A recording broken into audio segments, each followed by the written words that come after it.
Hi friends. జీవితంలో గెలవాలంటే కేవలం మంచితనం మాత్రమే ఉంటే సరిపోదు. ఎందుకో తెలుసా? కర్ణుడు మంచితనానికి దాన ధర్మానికి పెట్టింది పేరు. కానీ చెడు వైపు అంటే కౌరవుల వైపు నిలబడి ప్రాణాలు పోగొట్టుకున్నాడు.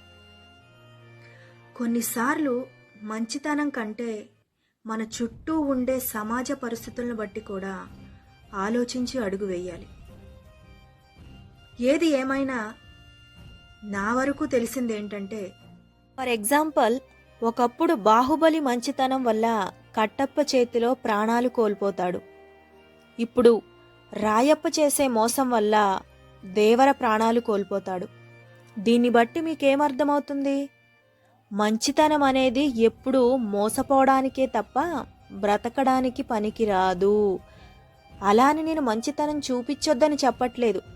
సందర్భాన్ని బట్టి పరిస్థితులను బట్టి ఆలోచించి ముందుకు వెళ్ళండి.